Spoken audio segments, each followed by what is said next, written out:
Now tuned into the greatest. The Run with Manny Wilson podcast. The Run with Manny Wilson podcast. The best sports podcast there is. Yes, sir. What's up, everybody? Welcome back to The Run with me, Manny Wilson, all the way from Detroit to Chicago to your speakers and headphones. I appreciate you tuning in to the first interactive sports podcast, a community that makes sure your voice is heard. So if you hear something you agree with, you disagree with, you like, you dislike, or even if you just want to outsmart me on something I said, go ahead, shoot me a quick call, 219-413-9405. And of course, we will play your take back on our next episode. And shout out to SeatGeek for sponsoring this episode. Get $20 off your first ticket purchase when you use the promo code The Run Podcast. This code can only be applied for first-time users on the mobile app or a website. So I'm not sure about you, but, outside of sports, I like music. So there's some concerts going on. My guy Wale, he's about to go on tour. There's a lot of artists out there, so you better go ahead and scoop up one of your tickets and get the discount. Now, I know this is a sports show, so of course we got to talk about that. And I was amazed. Y'all know I usually try not to buy into any of the hype, right? Like whenever, stuff is going on in a sports world, I'm like trying to always be the last person to believe in any of the hype that's going on with any particular player, any particular team. I don't know why, but that's just my flow. That's how I've been. But I gotta say, I am getting convinced every single preseason game by Caleb Williams that this man is about to be 100% legit, bro. This dude is a baller, dog. Now we already knew he was nice at USC, seen the type of throws he made, and I get it's preseason, but damn it, I can't help but to buy into the hype because these throws he's making is insane. Like, back leg across the body on the run, like dumping it exactly where it needs to be. It's insane. His awareness, his patience in the pocket, his pocket presence, all of that stuff, his accuracy whenever he's throwing the ball downfield. He sees the field very well, sees all of his options when he's throwing the ball and surveying the defense. So I just can't help but to kind of get a little bit excited seeing what Caleb Williams is doing so far for the Bears because, a lot of guys aren't that successful at being the number one pick. It's tough. And with Caleb Williams, I think he's in a very unique situation. Above all, he'll either be a great quarterback this season, and just this season, he'll either be a great quarterback, lives up to all the hype, reaching all the standards that everyone put up there for him, showing everybody like, okay, this guy really might be the next Pat Mahomes or whatever you want to compare him to. He'll either live all the way up to every single hype that he has and be one of the greatest quarterbacks to come up next, or he's going to be a great talent and a turnover machine. Because, you got to keep in mind, a lot of guys at this age that he is of 23, 24, whatever it is, in that young age of first year going into the NFL, throwing the ball, a lot of guys have trouble, finding their guys through a defense. And then when people who've been in the NFL 4 or 5 years, been playing quarterback, and they still struggle with throwing on the run and getting it to the receiver accurately, it just tells me that what Caleb Williams is doing is going to be some sort of a risk. Like him getting out the pocket, making these back leg throws and these crossbody throws on the run, that's not easy. We still see Josh Allen, Tua Tagovailoa, Jalen Hurts, even Patrick Mahomes still throwing crazy amount of interceptions when attempting these type of passes. And those guys are all great talents, but they were also top 5 in interceptions last year. So yes, it can be done. And I know Caleb Williams can do it. Clearly he's shown he can do it, but it's just the fact that, is he going to be a turnover machine when these things happen? Because we haven't seen that in the preseason, but also keep in mind, you got stars on other teams' defenses who are not playing. You got guys who know how to read plays up and down, who know how to read the quarterback up and down. They're not playing right now. Defensive backs, top 5, top 10 in interceptions, they're not playing right now.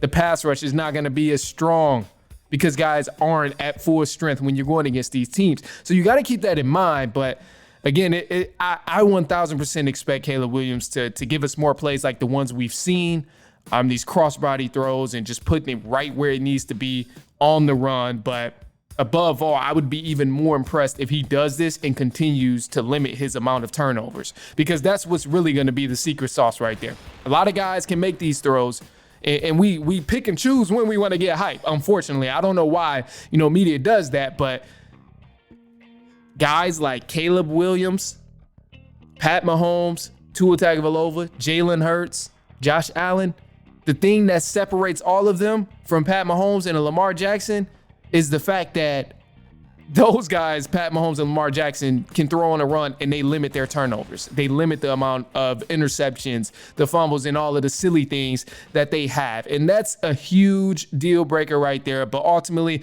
I think the Bears are going to be in good shape. I mean, judging from the preseason and looking at the pieces they picked up on the offseason, I think the defense is going to somewhat hold up their own. They brought back their linebackers, Tremont Edmonds and TJ Walker.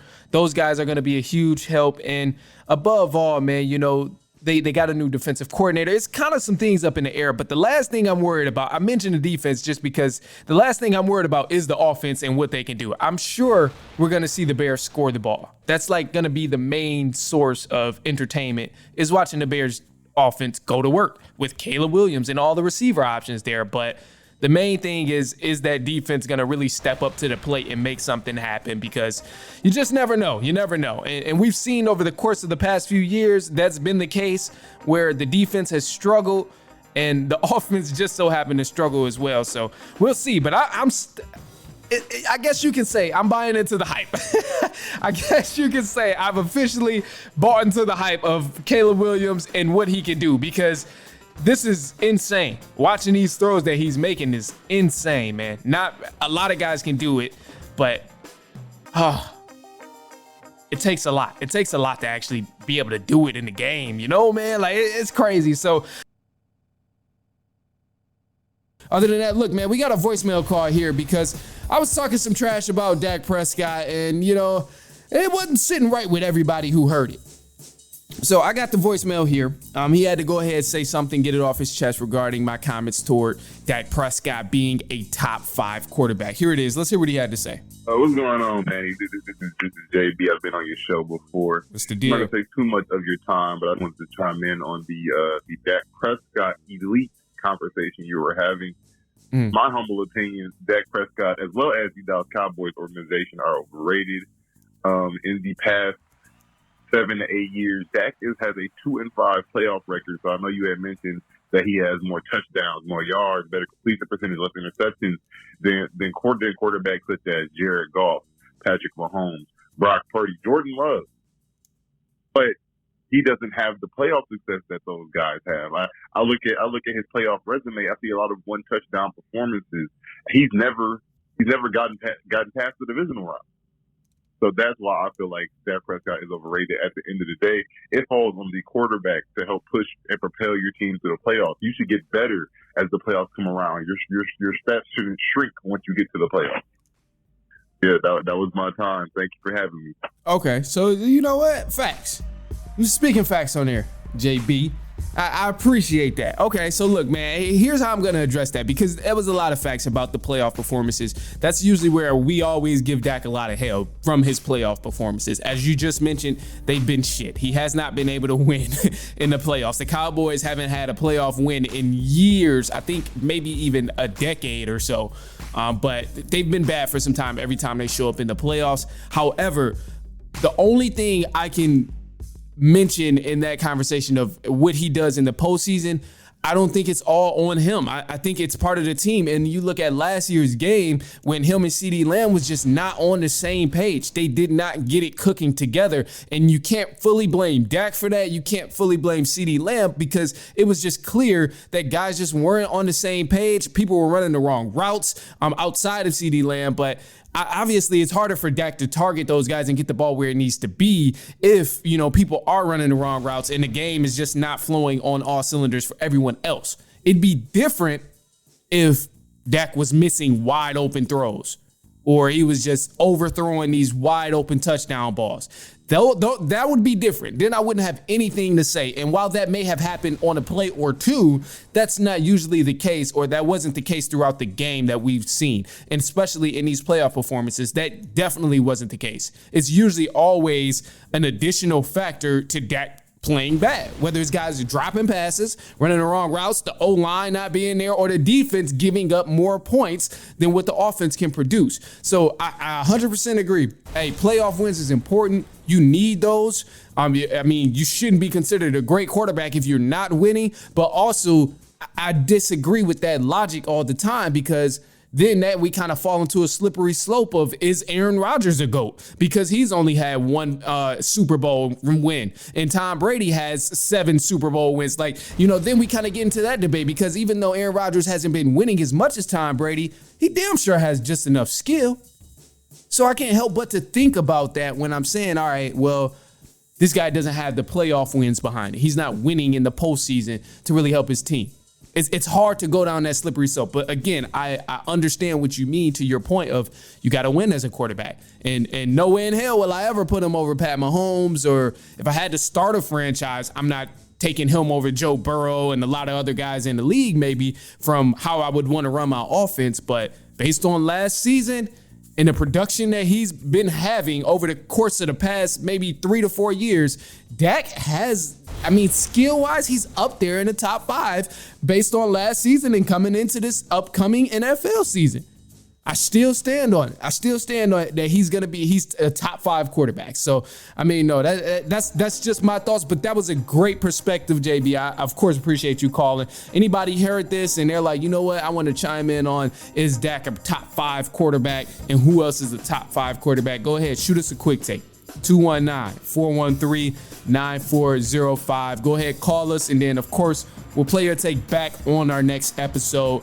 But anyway, look, man, we got some stuff coming up. Got a side note about some Netflix show called Receiver.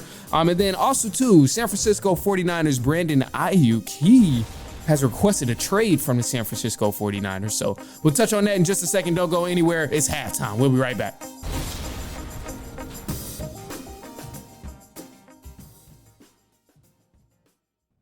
You got to help me out, because I've been cheering for too many teams, bro.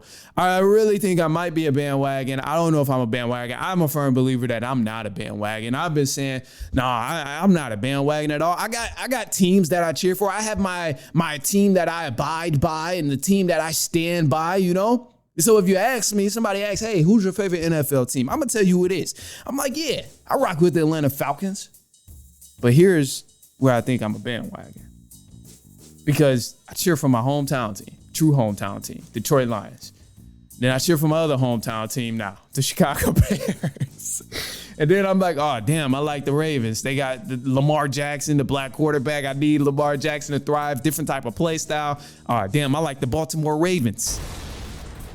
And then I look up, I'm like, damn, bruh, Pat Mahomes, what he doing over there is just really, really good, bro. Pat Mahomes is just one of the best quarterbacks ever in the NFL that I've witnessed. So I'm like, damn, how can you not like Pat Mahomes? I don't cheer for the Chiefs, but it's like, you want him to have success. So that's like 5 teams that I've named, bro. I'm in a dilemma here, and I'm not trying to be no bandwagon. And it's just really because I like NFL teams. I like good football. So if a team is playing good football, I'm going to just cheer and hope that they continue to play good football. There's nothing about me cheering for every single team in the NFL. And I try not to, bro. I promise I'm not out here, really jumping on bandwagon to bandwagon. I promise I'm not James Harden of the NBA. I'm telling you that right now.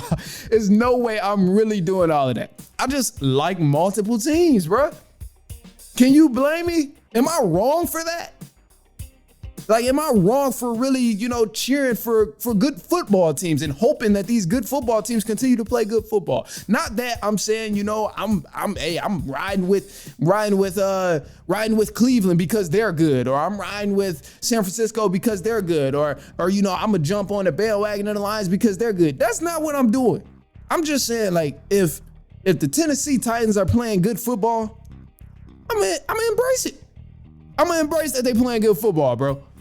That's it. What's wrong with me embracing that they playing good football? And I think this is actually, I think this is actually one of the best ways to have it, bro. Truth be told, because look, what if I was a real bandwagon, or what if I did have a fan? Then y'all might hear a lot more biases in the takes that I give. But because I like good football, I call it even, I call it straight about who's playing good football, who's not playing good football. I think this really helps me out in terms of giving y'all unbiased takes. You know what I'm saying, bro? Because let's say, like I said, I like the Falcons, they're trash right now, but I'm not biased to the fact that they're trash. So you will never hear me sitting here talking about, oh, the Falcons are the best team in the world right now, even though they're 4-14. Like, nah, you ain't gonna hear me saying nothing like that. I'm gonna call it even. If they bad, they bad. If the Lions are good, they're good. If they're good to an extent, I'm gonna say they're good to an extent. It ain't nothing about being no bandwagon. I'm just saying, I like good football. So if a team's playing good football, I'm gonna acknowledge that they're playing good football. Is that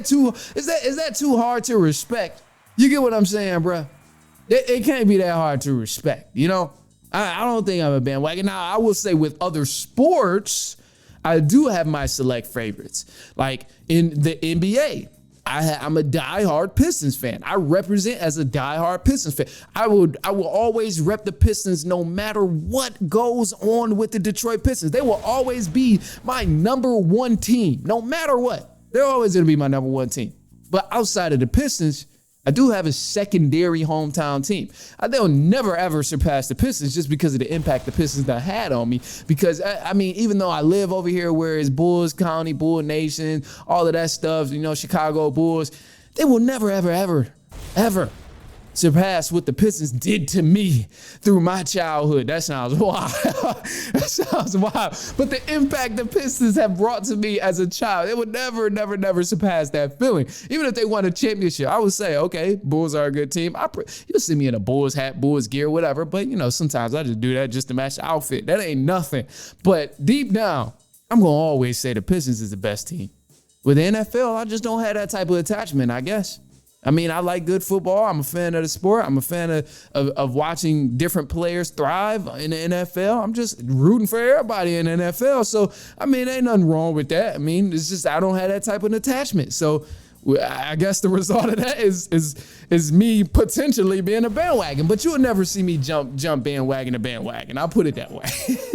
I'll keep it at that. So, hey, look, if I'm wrong, you got to tell me I'm wrong. If I'm wrong, tell me I'm a bandwagon fan or not. 219-413-9405. I need to hear it. Am I a bandwagon fan? Because I like to believe that I'm not. I like to think that I'm not a bandwagon. Just because I'm a fan of the sport. So I'm going to just call it even. And I'm going to cheer for, you know, whoever I think has the best team at that specific time. Not saying I'm a fan of them, but I'm going to just cheer for them. I just don't have that type of attachment to the NFL like I have with other sports in the NBA, like the Pistons and stuff like that. But I don't think that makes me so bad that I'm going to just call it even and call it straight. Because I see good football out there and I can predict and say who's the best, who's not the best and all of that stuff. But I don't know. You got to let me know. 219-413-9405. All right. And the Pittsburgh Steelers, they've been a hot topic lately, man. So the Steelers, they're trying to find out who's going to be their starting quarterback between Russell Wilson and Justin Fields. Now, one of these guys got a Super Bowl ring. He's a Super Bowl champion, all of that. We know the story of Russell Wilson. We know what he's done in the NFL. And then Justin Fields, a younger guy, didn't really get much of a chance with the Chicago Bears, but now he has his chance with the Pittsburgh Steelers to become a starting quarterback. And I'm hearing a lot of nonsense regarding the matter of the Steelers in terms of their season being over and the season just being tossed in the trash and just stuff like that. It's nonsense. Because, I mean, I get, you know, they don't have Tom Brady at quarterback, or they don't have Aaron Rodgers, or hell, they ain't even got Caleb Williams. But damn, we gonna really sit here and act like the Steelers quarterback options are terrible? We gonna act like they playing with a Daniel Jones or a Zach Wilson? That's just so disrespectful to these two because, you know, we know Russell Wilson, he's not a quarterback that we've seen in Seattle. He's not that guy anymore, but he's still a damn good quarterback in the NFL because he threw for more touchdown passes than Matthew Stafford, Jalen Hurts, Lamar Jackson, while throwing less interceptions than two of those three names. So this guy still has some kick in his game. He was just poorly misguided all last season. He had to pivot in the middle of the season because they got a new head coach with the Broncos. And then how can you get a rhythm when your coach literally does not want you to play in order to receive a bonus and all of this other stuff that was going in it? The politics of his contract that the Broncos front office didn't want to go ahead and respect and allow Russ to get those numbers that he needed to get the contract incentives. Like, that's just wrong. He dealt with a lot of BS that was going on. I put it that way. So, I mean, Russ is damn a good quarterback. He's a good quarterback. You can't sit here and just completely throw what he's done last season, not even what he's done 4 or 5 years ago, what he's done last season out the window, just because the hype isn't there. And then with Justin Fields, I don't know where the Justin Fields hate comes from, bro. Like, I think it mainly comes from Bears fans who was just disappointed in what he was doing, but ultimately, Justin Fields is not a bad quarterback. We're yet to see this guy thrive, and because he hasn't played with a line. He hasn't played with many receiving options. When he was in Chicago, they didn't dress up the Bears offense like they're doing with Caleb Williams. Hell no. Justin Fields was lucky if he had a second to think about an open target he wanted to throw the ball to. They gave him no time. His offensive coordinator was, I'm going to just be respectful and say his offensive coordinator was not very smart. His offensive coordinator was calling all kind of bad type of calls and stuff. They couldn't find a groove. He didn't have many options at receiver. Only guy he had was DJ Moore, and we seen them two connect on multiple levels whenever they could. The defense was nowhere near as good as they are now. They were injured. Their play call was bad as well. So this guy has been in a bad circumstance for the 3 years he's been in the league, and all of a sudden, people are going over top talking about he's a bad quarterback. He's a bad quarterback. So, you know, it's wild. They have good options here. They're not stuck in the sand. They're not stuck. Only thing that will be tough is, like, obviously, you know, winning the division and stuff, which is an ultimate goal for the Pittsburgh Steelers. And you want that to be a goal. But realistically, they still got some time to improve, and they still got the team to make something happen because the quarterback is the only position where they're seriously struggling with. The offensive line is solid. The defense, solid. You don't have to worry about much over there on those ends. It's just the quarterback. Who's going to be the one throwing the ball? Who's going to be the one handing the ball off to the running back? So I think the Steelers, they'll be all right. But I will say, I'm going to be honest too, regardless of who's the starter, we'll probably see another change in the week by week 6. So if they name Russell Wilson the starter, I'm sure we'll see Justin Fields starting by week 6 and vice versa. If we see Russell Wilson get sent to the bench and Justin Fields is the starter, I'm sure we will see Russell Wilson come in and start by week 6. So I don't know, man. It's gonna be tough and entertaining. Personally, I think I would go the route of starting Russell Wilson. He has the experience. He has, you know, the numbers to prove it, and he's a Super Bowl champion. And that way, more particular, I say put Russell Wilson in the spotlight to start, because if he is playing bad and you do need to sit him down, at least you know your guy, Justin Fields, is going to come in ready. He has a chip on his shoulder. He's been trying to prove himself ever since he got to the league.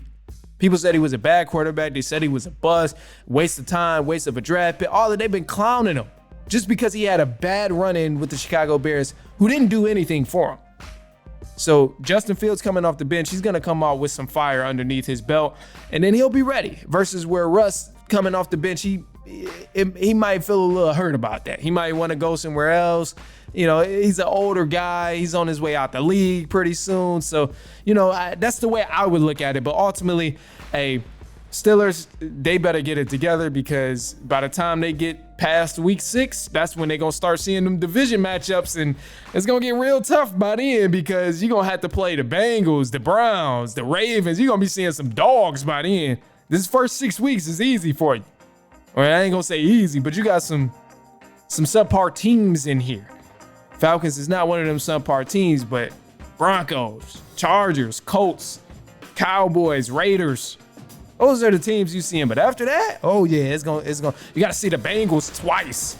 You got to see the Browns multiple times. You got to see the Ravens, the Chiefs, the Jets. Oh yeah. They got some guys coming in. But anyway, look, man, Hey, shoot us a quick take. If you heard something you agree with, you disagree with, or you like, or you dislike, shoot us a quick take. 219-413-9405. And of course, we'll play your take back on our next episode. We would love to hear what you think about some of the things that we've talked about. And other than that, though, look, man, that's all we got for you today. I'm going to go ahead and leave you with a positive note here. And on this positive note, I'm going to just say, hey, you will never get there if you decide to quit. I'm going to just say that. Despite all the goals you might have thought and all the goals that you've pictured in your head, you'll never get there if you decide to quit. So just don't quit. Just don't quit. Just keep going. Just keep going. I promise it's easier. It's going to be tough. Whatever. You might have to take a break. You might have to walk it out. You might have to sit it out, whatever. But if you quit, you ain't going to ever get there. You're just going to think about what could have been. And that's the last thing you want to do.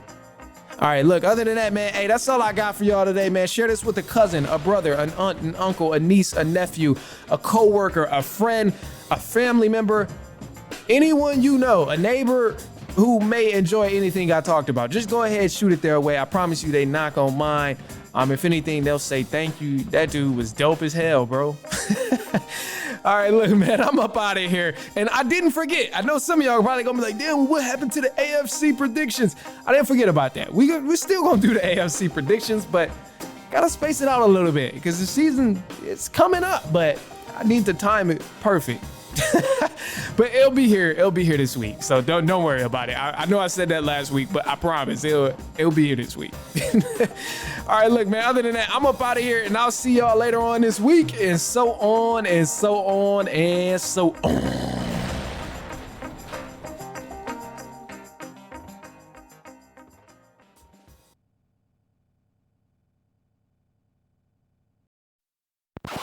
Now tuned into the greatest. The Run with Manny Wilson podcast. The Run, the Manny Wilson podcast. The best sports podcast there is. Yes, sir. What's up, everybody? Welcome back to The Run with me, Manny Wilson, all the way from Detroit to Chicago to your speakers and headphones. I appreciate you tuning in to the first interactive sports podcast, a community that makes sure your voice is heard. So if you hear something you agree with, you disagree with, you like, you dislike, go ahead, shoot me a call, 219-413-9405, and we will play your take back on our next episode. Now, look, man, we got a lot to cover. It's some simple things, but it's all good stuff. One of the most interesting things, though, this is really not on the agenda at all. I'm completely off script as I say this. One, the Tigers won opening day. Happy about that. NCAA tournament going on. UConn just won. I think the other game just finished too, but whatever. I'll check. I'll give you updates on that. But the most important thing, most important thing is bro, the diddler, bro. Have y'all been keeping up with P. Diddy and all the craziness that's been going on, bro? Like, I got topics to talk about, but bro, that's been interesting. That's more interesting than anything I got to say on here, bro. All the stuff going on with P. Diddy, the documents, the children, and him fleeing and getting on planes and running away, and bro, this stuff is crazy. This is crazy, bro. All of my feeds on social media is just filled up with this P. Diddy stuff, and I'm like, damn, bro, tough break for bro, but I mean, if he did this shit, that's wild. Hey, he deserves every bit of a joke. He deserves it all if he did this. He deserves to run from the feds, and they deserve to get him and everything. And I seen this one thing. They were talking about this is a cloned version of Diddy. I know, I'm way off the wall. I'm way off the wall. I'm so far off the wall in sports right now, but you just got to kick it with me, bro. Whatever. I see that we're talking about this is a cloned version of P. Diddy, bro, because if you look at the pictures from this period and the way we've been seeing lately in terms of his mug shots and stuff, bro got a big ass forehead now, and it's just not the same P. Diddy. So hey, I'm like, I don't know, bro. I don't know. But the funniest thing I've seen, and I'm going to just leave it. I'm going to wrap up. I'm not going to talk about this the whole time. The funniest thing I've seen, though, with P. Diddy and the jokes and everything, one was him and R. Kelly, step something. It was, step Step Brothers. It was a Step Brothers meme, but it was a joke behind it. Of course, I can't remember it. But it was a joke with him and R. Kelly. So that should let you know along the lines of what that was saying.